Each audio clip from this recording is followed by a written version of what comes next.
Esta buenísima presentación y abrimos el piso a preguntas.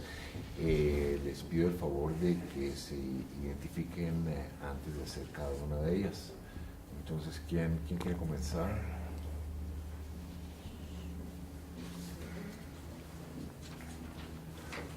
¿Alguien aquí detrás de mí, delante de mí, a mi lado, que quiere levantar la mano? Sí, por favor. Yo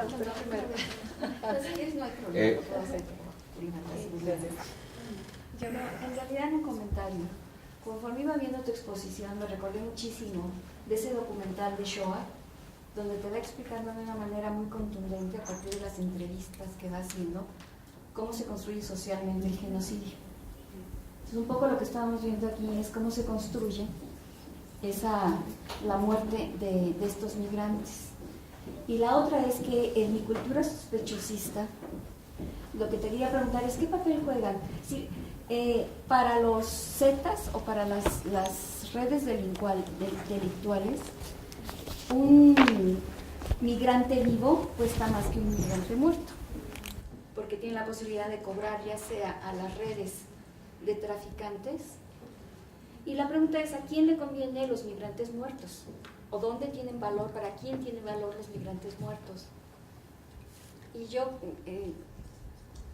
no me queda otra más que la conveniencia más importante es que no es que haya sido una política construida, pero en la medida que se va desarrollando, ¿a quién le conviene esos migrantes muertos, ¿no? Y que empiezan a aparecer de esa manera masiva. Eso tiene que ser parte del negocio, porque si no es parte del negocio no se explica. Me parece terrible, pero es así, ¿no?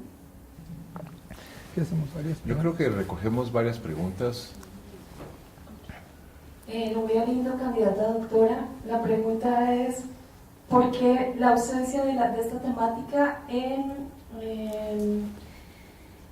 los argumentos de los nuevos candidatos presidenciales?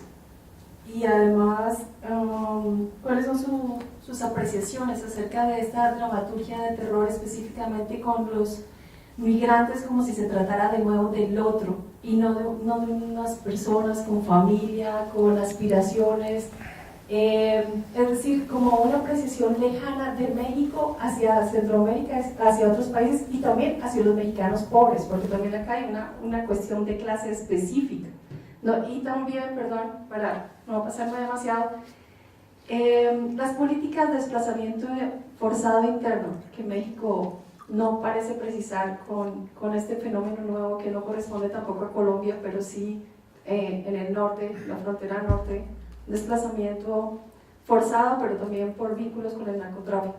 Y ya se habla de ciudades fantasmas. Gracias. ¿Alguna otra persona en este momento? Sí. Una pregunta. ¿Ha habido momentos de... Alicia Puyana, aquí de Plazo. ¿Ha habido momentos de conflicto en la política migratoria entre Estados Unidos y México? ¿Y cuáles son ellos? Digamos, en un periodo más o menos largo. Sí. Gracias.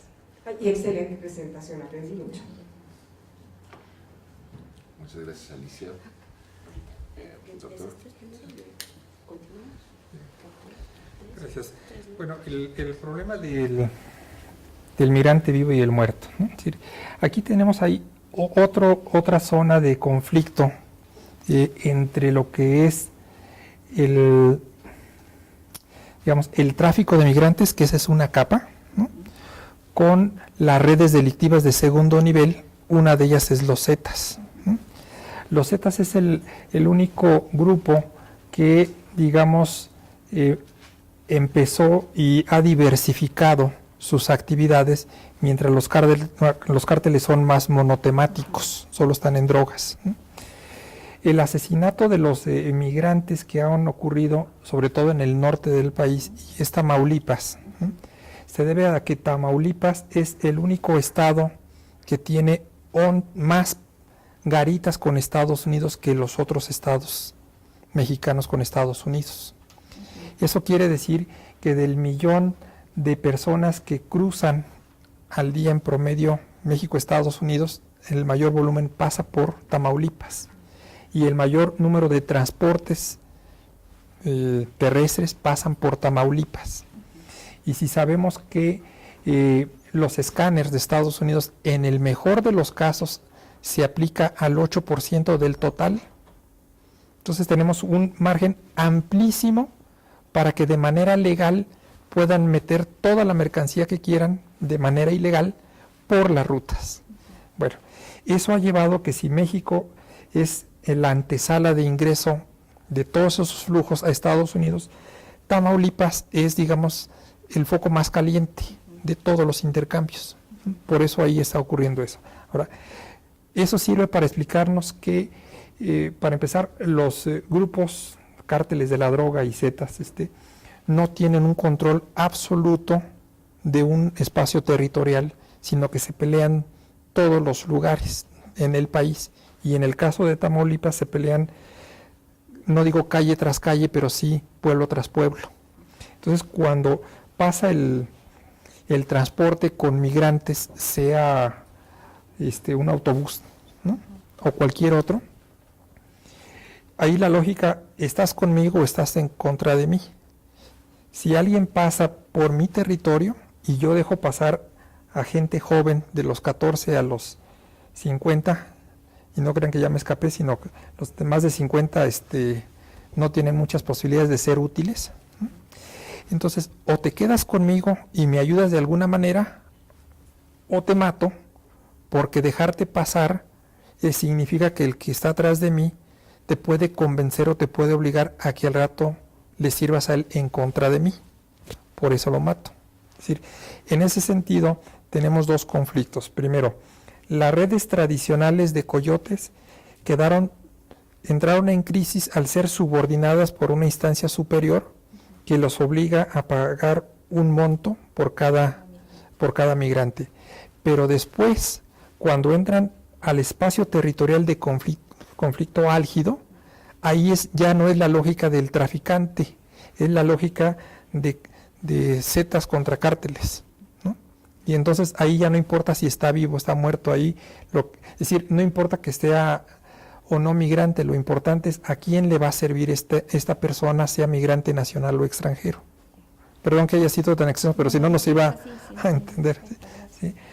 Bueno, los candidatos no hablan primero porque no hay una presión social que los obligue a hablar. Segundo, porque siguen teniendo creo yo, una gran capacidad para hablar de lo que se les da la gana. Es decir, no hablan de migración, hablan muy poco de política exterior de México. Si el que haya visto el segundo debate, dijeron unas generalidades que da de vergüenza ajena, ¿no? Es decir, si no pudieron definir lo general de la política exterior, mucho menos lo específico de migración, ¿no?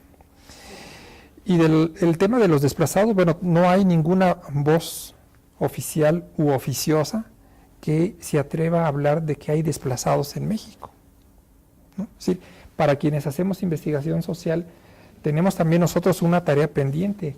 No hemos analizado los desplazados internos del zapatismo, y el zapatismo, digamos que ya tiene algunos añitos.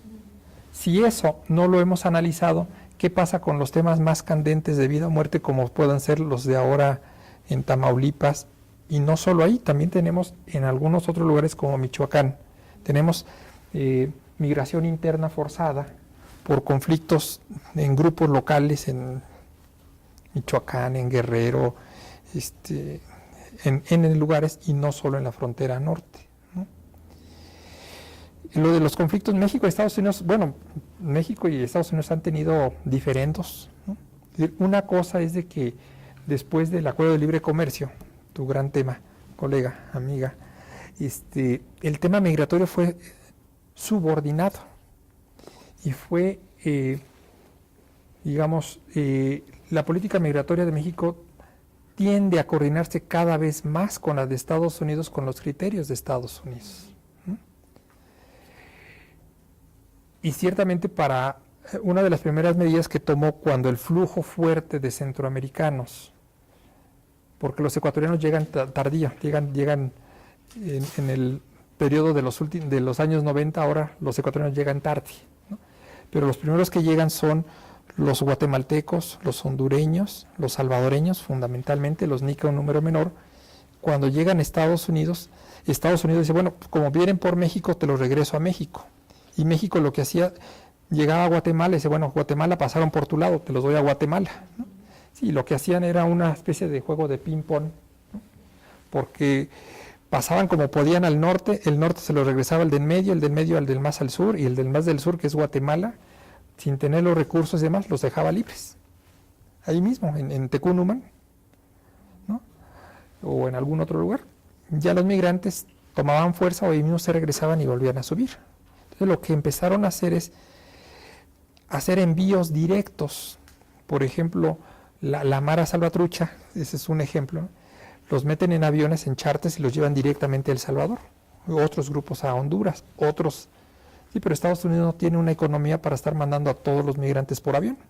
Entonces, una parte viene por avión y otra vienen acuerdos de colaboración con el gobierno de México para que fortalezca más su frontera sur, como lo veíamos. Del total de las estaciones migratorias que tiene México, la mayor parte está en el sur-sureste, justamente porque es la parte más angosta del territorio y aparte es más económico agarrarlos en la frontera sur que agarrarlos en Sinaloa o en Chihuahua. Entonces, digamos, ese es un cambio desde la política, desde el Telecam. Sí, Detectable. sin duda. ¿Tenemos más preguntas?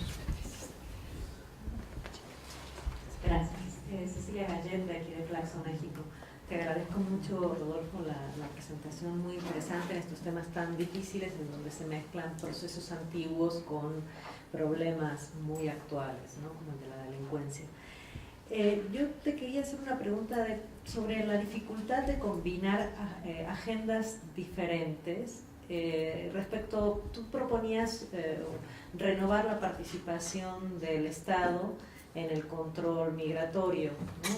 Cuando en realidad el retiro del Estado que tú mostrabas también tuvo que ver con solicitud de las propias organizaciones de migrantes y con un tema de, se sentía como injusticia.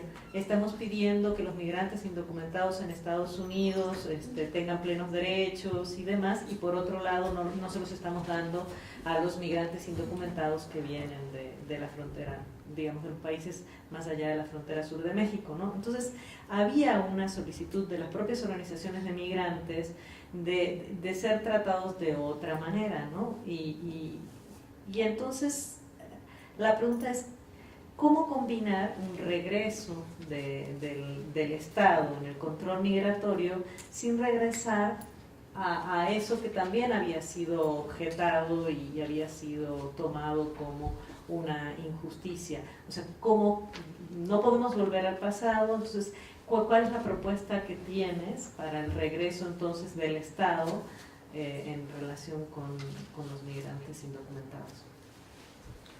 Muchas gracias, Cecilia. Queremos invitar a los colegas del Colegio de la Frontera Norte si tienen alguna pregunta que hacer al doctor Casillas.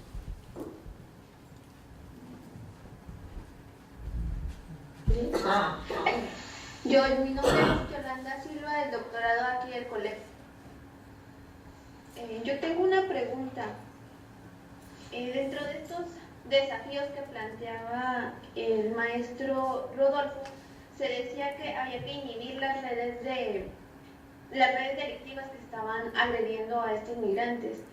Mi pregunta es, ¿realmente hay posibilidades reales de implementar acciones para inhibir el desarrollo de estas redes? Porque digo, las redes tienen años de estar presentes y a lo mejor el problema no es tan reciente, o al menos la literatura lo ha mostrado así. O sea, las redes delictivas siempre han estado ahí, que ahora se ha visibilizado más, es el punto. Y mi segunda pregunta iba más o menos como la anterior que ya le hacían.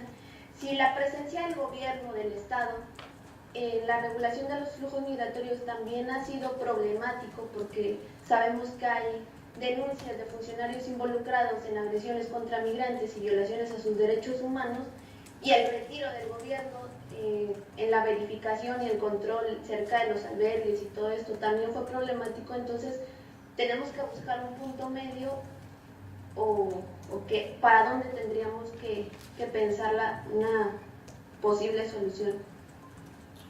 Esa sería.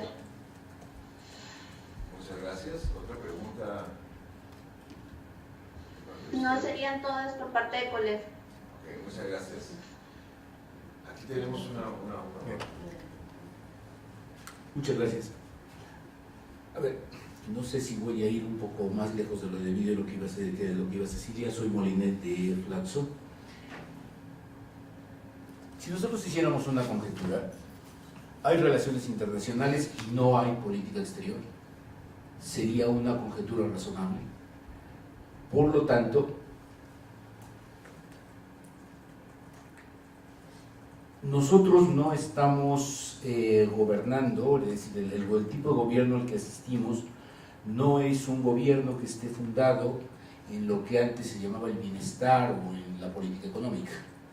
El gobierno, y no nada más en México, en diversos otros países, tiende a actuar sobre la base del delito. O sea, la parte fea de decir que el gobierno solamente se encarga de hacer cumplir los contratos es que entonces lo que nosotros estamos buscando es transgresor tras transgresor de la ley y por lo tanto lo que termina por privar es el mercado. En la segmentación del mercado laboral hay un segmento completo para esta clase de seres humanos que van viajando de un lado a otro. Si esto fuera así, retorno al Estado, y no. Esto es así como los cursis piensan que es el amor y cosas por el estilo, no se retorna. Una vez que nosotros deshacemos las bases de lo que se conoció como Estado en otra época de la vida, una vez que la señora Merkel dice que nadie puede vivir fuera de sus capacidades, bueno, pues estos flujos migratorios continuarán y continuarán por mucho tiempo. ¿Tú piensas que esto es una conjetura razonable? Gracias. Gracias. Muy buenas preguntas.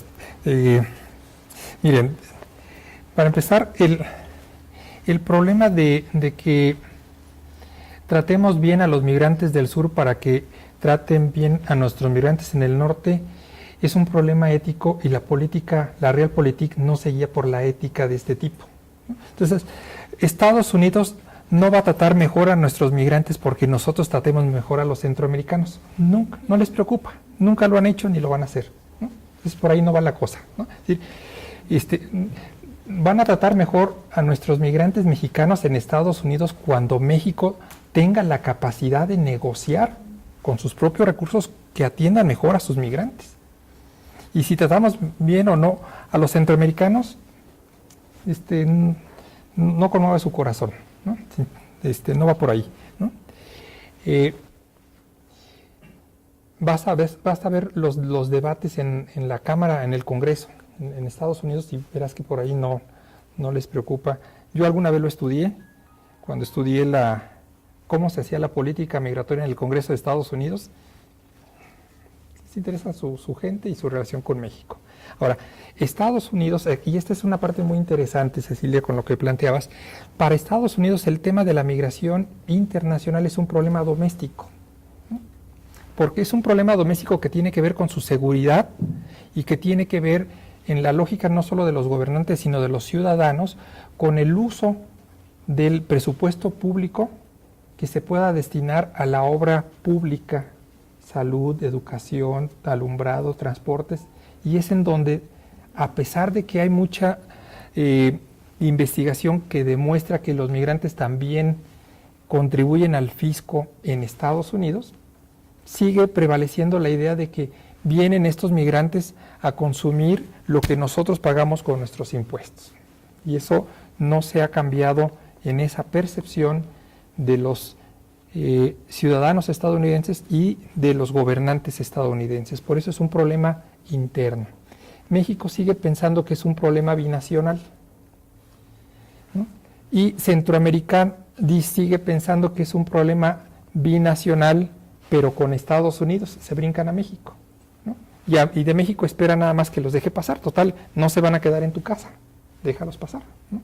Bueno, entonces tenemos ahí tres posiciones distintas sobre un mismo problema.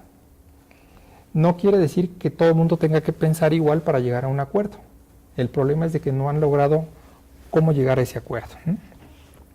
Ahora, ciertamente, de manera circunstancial, el gobierno federal actual reaccionó positivamente escuchando y atendiendo las peticiones, ¿no?, de organismos civiles de derechos humanos que le decían, no, aquí no entres, ¿no?, porque cada vez que vienen tus agentes a infiltrarme, pues metes en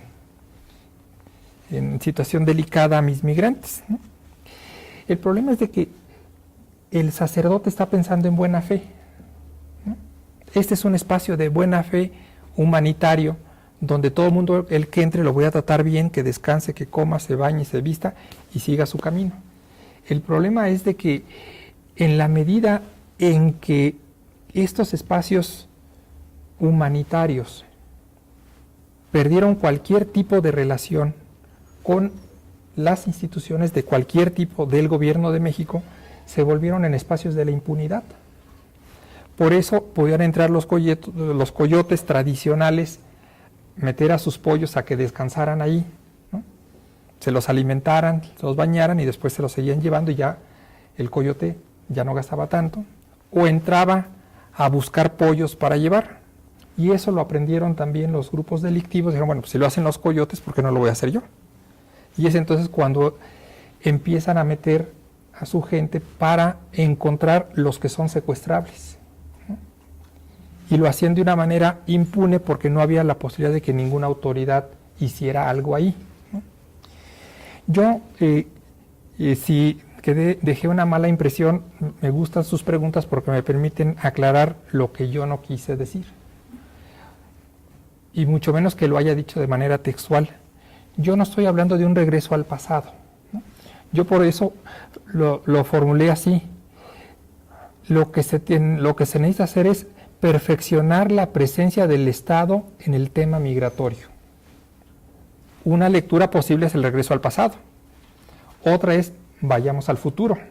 Es decir, porque parto de una premisa. La migración internacional ni se va a acabar, que alguien también piensa que habría que acabar con la migración. Yo pienso que no, que al contrario hay que tomarla como un hecho connatural a nuestra vida social, pero se necesita, sigo pensando que el Estado tiene algo que hacer en eso. No digo exactamente en esta ponencia que, si les interesa, organícenme otra conferencia y les platico. Segunda posibilidad, lean un capítulo de una obra que publicó Siglo XXI el año pasado, donde yo hago una propuesta de política migratoria. Perdón por el comercial, pero la pregunta, y en aras del tiempo, ¿no?, tienen dos opciones ya, ¿no? Pero sí tengo una propuesta de que hay que hacerlo, pero no estoy hablando nunca del regreso al pasado, ¿no? El crimen, siempre ha habido los migrantes, sobre todo por Yolanda, allá en TJ. Yo he trabajado que los migrantes, al menos para no irme muy atrás, modestamente me voy nada más a la creación del Estado-Nación, nada más hasta ahí llego, para no irme muy atrás.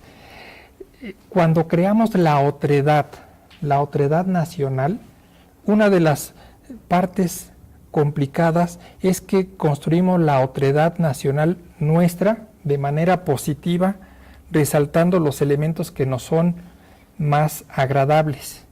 Y siempre ponemos la otredad en términos negativos de nuestros vecinos, ¿no? Estos gringos de no sé qué, ¿no? Los de Guatemala no están de Guatepeor, ¿no? Siempre nuestra otredad es nosotros buenos somos por esto, los malos son los vecinos por esto otro. En ese momento, nosotros estamos desde esa formulación no solo jurídica, administrativa, sino cultural, estamos creando una base de diferenciación en donde la otredad, por ser otredad, ya es vulnerable. Si a eso le agregamos que es indocumentada, pues más le pegamos. Y eso lo vemos, al menos en la frontera sur de México, cuando desde el momento en que cruza cualquier otredad, ¿no?, el señor de la combi, a ese señor o a esa señora que pasó y que se subió a la combi nada más por ser extranjera, le va a cobrar 3 veces más el monto del traslado, por eso. Y la señora que les va a dar la oportunidad de descansar un rato mientras se va el tren y le vende un taco de frijoles, se lo va a vender como no lo va a comprar en el mercado. Es decir, empezamos a crear los delitos menores que van a generar el campo abonado de los delitos mayores. Y en ese sentido, lo que decía nuestra amiga Yolanda, sí podemos encontrar una serie de prácticas de abuso de la otredad que solo cuando llegan a determinado nivel lo encontramos como un acto delictivo. Pero tenemos una serie de prácticas cotidianas de la sociedad civil, ¿no?, que no están respondiendo a una estrategia de abuso, pero sí a una manera, un modus vivendi, operandi, de mucha gente que está en las rutas migratorias y que abusa de eso. El caso del que va y cobra la remesa para el traslado, cobra lo que se le da la gana. ¿Es eso legal o no? El que le vende el taco discrecionalmente a 5 pesos o a 20 pesos, ¿cuál es el taco ilegal? ¿El de 20 pesos o el de 5? Y podremos empezar a ver una serie de actos así, en donde vemos que hay un abuso sobre eso y hay prácticas sociales que derivan en algún momento dado en prácticas sociales con cierto grado de organización. En esta materia de política migratoria, ¿no?, México, yo por eso empecé hablando de que la inmigración de allá del siglo XIX, ¿no?, que es la única política de larga data formulada así, no fue exitosa, y las otras han sido hechos sociales que derivan en procesos de política pública posteriormente, como un hecho pues ya ineludible, porque ya tenemos tantos millones en Estados Unidos y hay que hacer algo, y están pasando tantos miles por México y hay que hacer algo, ¿no? Y tenemos una disociación muy importante porque la política migratoria como tal nunca fue vista como parte de la política exterior del país.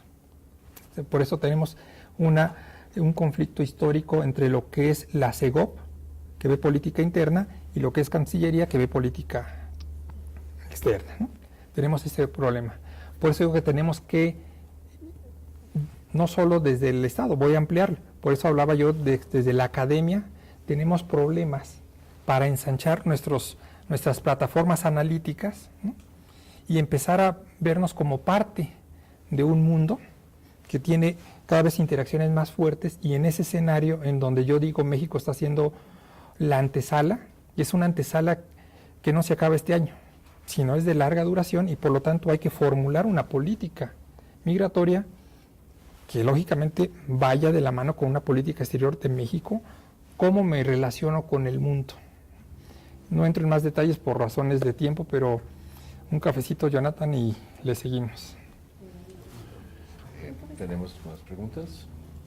Sí, gracias.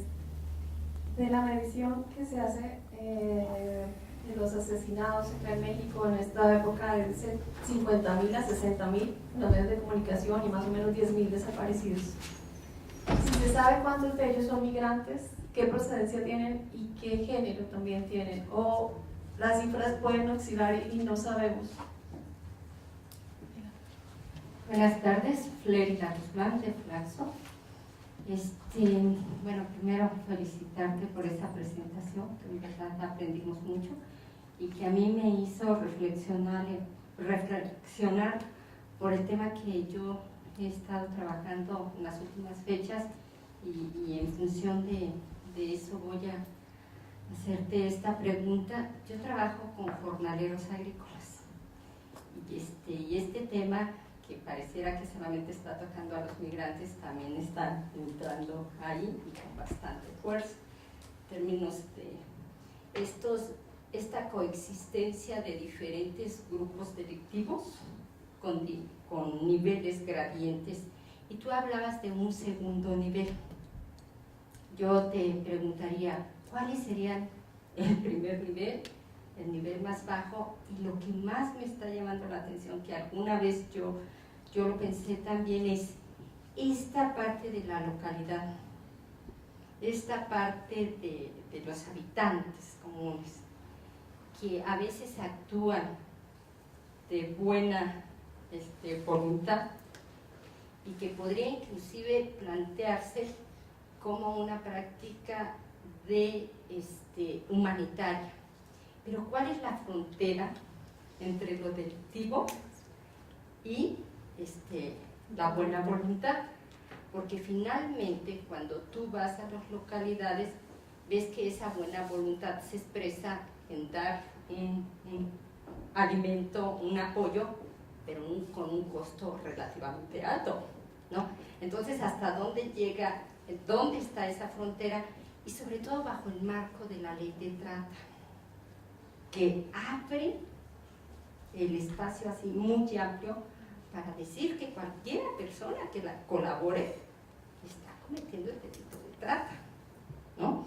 Entonces, como que me gustaría conocer tu opinión a ese respecto, porque yo también me he preguntado si ese apoyo comunitario, ¿dónde está la frontera entre cuándo es un delito y cuándo se trata de un acto humanitario de buena voluntad?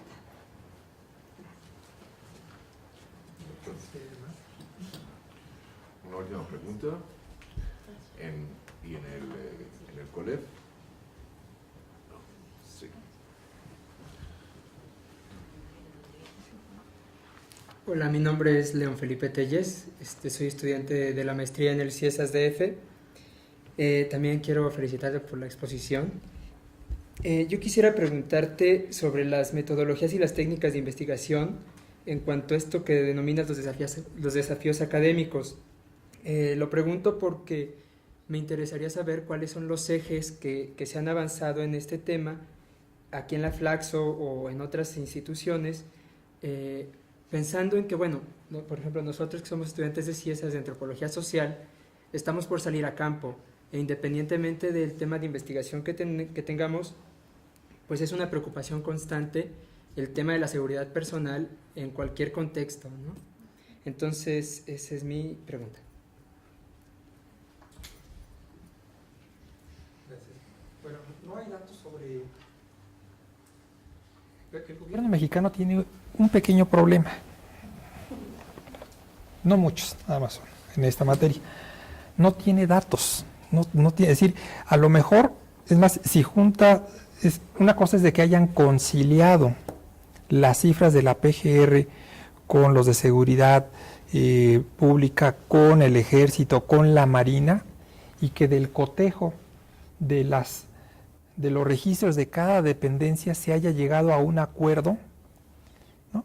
Pero ese acuerdo es un acuerdo político, ¿no? No es un acuerdo de que tenemos tantos cadáveres y entonces la cifra es exacta. No hay. Si no hay eso, entonces mucho menos precisión te pueden dar en datos más puntuales, más sociodemográficos, como tú lo estabas planteando, no lo hay. Por eso la reunión que les comentaba yo de hace 3 semanas del INEGI respondía un poco a eso, qué se puede hacer y cómo México apenas va a empezar a hacer eso. Entonces esperemos que si el que firma compromisos o alguien que los haga, aunque no los firme, pues a lo mejor el próximo sexenio algo sabremos al respecto, ¿no? Pero por el momento ninguna dependencia te va a dar, ¿no?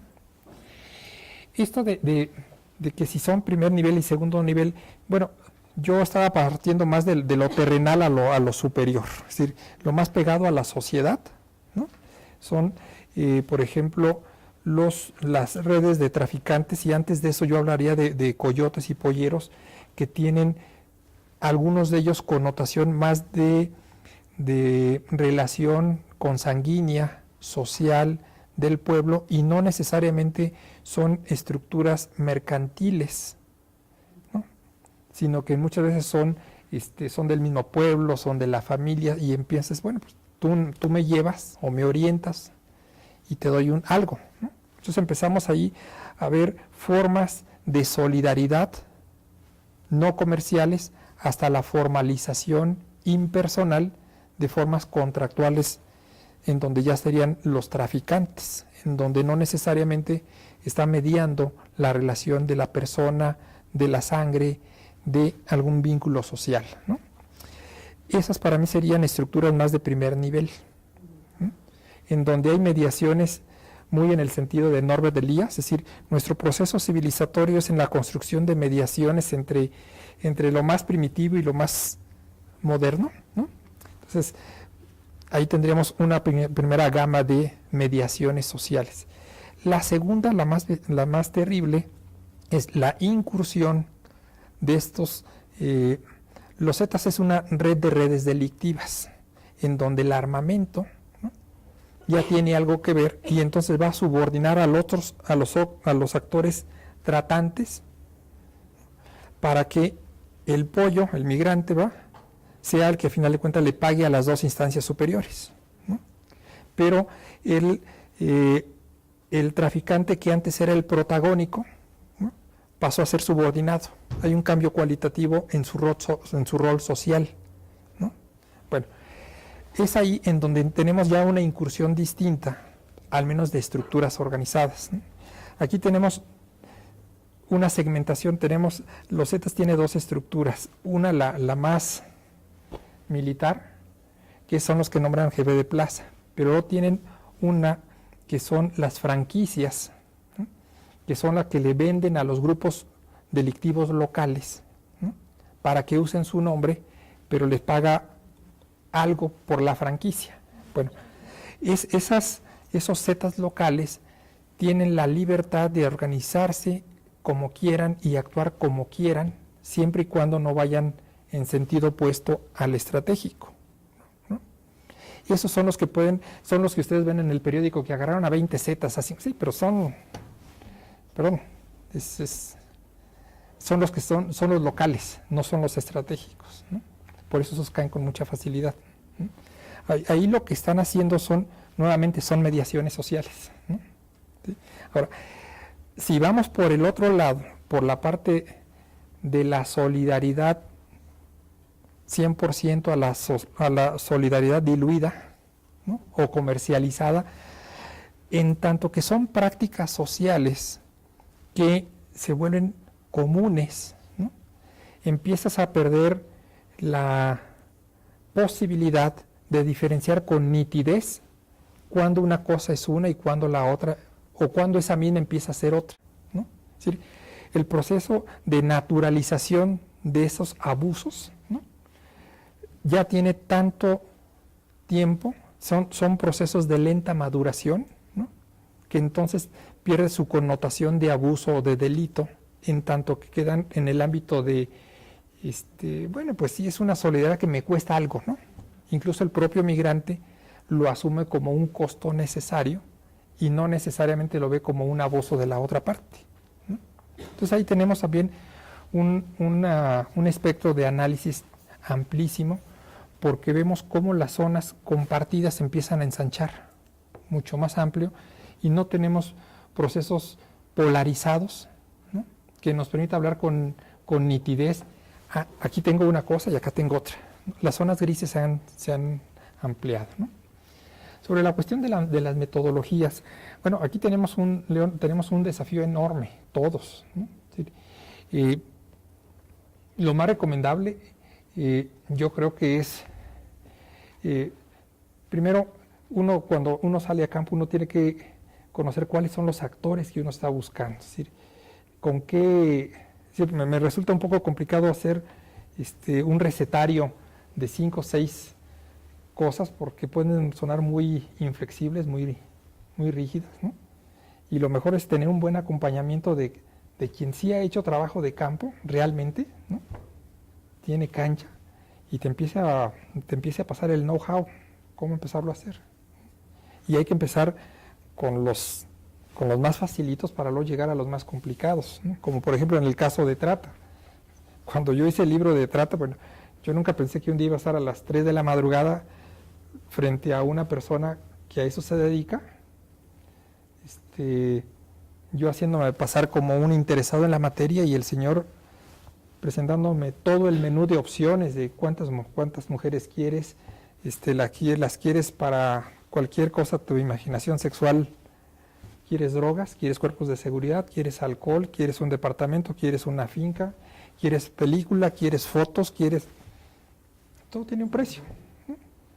Y entonces mantener una cierta entereza para uno estar hablando como si debe a uno agua. Hay una serie de aspectos, son aspectos tan difíciles como, por ejemplo, cuando hace uno entrevista con personas que son víctimas de algo, cómo desarrollar una delicadeza para no hacer una pregunta impropia, ¿no? Por ejemplo, a mí me pasó cuando yo hacía una entrevista a una mujer en la estación migratoria aquí en Iztapalapa, nicaragüense. ¿Cuántos años tienes? Algo que cualquier demógrafo o que pretenda ser demógrafo va a preguntar. Bueno, ¿cuántos años tienes? Estado civil. ¿Tienes hijos? ¿De qué edad? Y tac, tac, tac. Y de repente, en ese sentido, ¿y tu marido? Digo, porque uno piensa que si tiene hijos, pues alguien le ayudó, ¿verdad? Y empieza a llorar, ¿no? Y empieza a llorar, y de repente me dice, pues me lo mataron. Y entonces, a ver, empieza a ubicar los tiempos, el lugar, pues sí, claro, zona de conflicto, ¿no? Pero si uno no tiene todos esos elementos a la mano, no lo relaciona, uno hace una pregunta, pues, dolorosa, ¿no? Pretendiendo ser muy académico, de llenar mi perfil sociodemográfico, me dice que ¿no? Entonces, eso y tienes un drama humano, ¿no? ¿Cómo la sacas del hoyo cuando le hiciste una pregunta que le removió la herida de su dolorosa experiencia de vida? Eran otros tiempos, para hablar de los temas más actuales, en donde si uno, por ejemplo, con estos desplazados que tú mencionas, Florida, ¿sí? Es un caso patético de ver que se llena el autobús de la noche y al lugar de destino nada más llegan las maletas, no llegaron pasajeros. ¿Qué pasó ahí? Y empieza a ver cómo alguien llega y se empieza a llevar las maletas para que no haya evidencia, ¿no? Es decir, ¿cómo se aproxima uno a eso, ¿no? Bueno, uno tiene que empezar a aprender como los viejos oficios, ¿no? Como los tratantes, los que se dedican a explotar a las mujeres, no crean que aprenden, no todos son carita, ¿no? Ahí verbo mata carita. Son chavos que aprenden con el papá, con el tío, con el hermano, con alguien, como los viejos oficios, así se aprenden. Bueno, nosotros también tenemos que aprender de ese tipo de prácticas de otros sectores para innovar en nuestro quehacer de investigador, ¿no? Después podemos profundizar porque esto sería un tema más amplio, ¿no? Bueno, antes no de... vayan a trabajo de campo sin una red, por lo menos, o sea, no se vayan solos, eso sí. Antes de terminar, me gustaría rescatar el ensayo del profesor Casillas, que se llama Hacia una nueva política migratoria en México, que está en el libro de Guadalupe González y Olga Pellicer, que se llama Los retos internacionales de México, urgencia de una mirada nueva, que se publicó el año pasado en Siglo XXI en México, y quisiera invitarlos a todos a darle un caluroso aplauso al profesor Casillas por esta extraordinaria presentación.